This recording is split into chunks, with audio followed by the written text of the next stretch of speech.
बुलेटिनची सुरुवात करूया दिवसभरातल्या सगळ्या मोठ्या बातमीनं। बातमी आहे शिंदे विरुद्ध ठाकरे गटात झालेल्या आरोप प्रत्यारोपांची। घाटकोपरमध्ये प्रचाराच्या वेळेला ठाकरे गटाच्या खासदार प्रियांका चतुर्वेदींनी शिंदे पितापुत्रांवरती हल्लाबोल केला होता।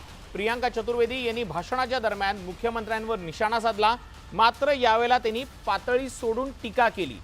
शिवसेनेच्या ठाकरे गटाचे ईशान्य मुंबई मतदारसंघाचे लोकसभेचे उमेदवार संजय दिना पाटील यांच्या प्रचारार्थ मुंबईतल्या घाटकोपरमध्ये आयोजित प्रचार सभेला संबोधित करताना चतुर्वेदींनी वादग्रस्त विधान केलेलं होतं आणि आता यानंतर सत्ताधाऱ्यांनी चतुर्वेदींवर जोरदार पलटवार केलाय। उनको जाना जरूरी है, थाने तक ये आवाज पहुंचना जरूरी है। गद्दार गद्दार ही रहेगा। एक पिक्चर आई थी, आपको याद होगी, दीवार में वो अमिताभ बच्चन अपना हाथ दिखाते हैं, उस पे लिखा है मेरा बाप चोर है। ये इनके माथे पे लगा है, श्रीकांत शिंदे के माथे पे लिखा है मेरा बाप गद्दार है।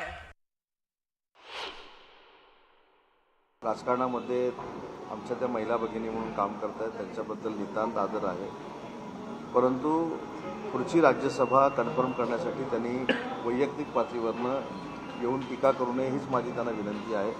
काय झालंय की आता उरलेल्या लोकांना ज्या काय एक दोन आमदारक्या मिळतील, एक दोन विधान परिषद मिळेल, ती मलाच कशी मिळेल आणि त्याच्यासाठी मी किती मातोश्रीच्या जवळचा आहे, मी किती एकनाथ शिंदेंवर घाणेरड्या पद्धतीने टीका करू शकतो, याच्यामध्ये चढावड लागलेली आहे। प्रियंका चतुर्वेदी कोण आहे होई? राज्यसभा कशी मिळवली हे आता उघडपणे बोलणं योग्य नाही।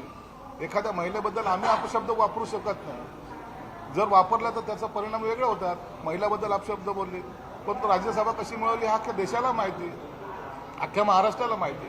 म्हणून आपलं जे आहे ना कर्तृत्व, त्याच्यावर फोकस करा आणि त्याच पद्धतीने पायऱ्या चढा।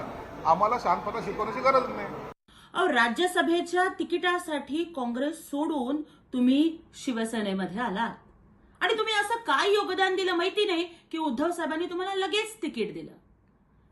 तुम्ही दीवार चित्रपटाचं उदाहरण देताय, पण तुम्हाला आठवतंय सुनील शेट्टीचा गोपीकिशन नावाचा एक सिनेमा होता, ज्याच्यामध्ये त्याचा मुलगा म्हणतो मेरे दो बाप। मग आम्ही तुम्हाला तेच म्हणायचं का? पण आमचे संस्कार आम्हाला ती परवानगी देत नाहीत। खरं तर प्रियांका चतुर्वेदी या स्वतः खासदार कशा झाल्या हे त्यांनी एकदा मनाला विचारून बघावं, कारण आता त्यांच्या खासदारकीची टर्म संपत आलेली आहे। त्याच्यामुळे काहीतरी प्रक्षोभक बोलून आपला परत कशी वर्णी लावता येईल हे बघण्याचं काम या प्रियांकाताई करतायत।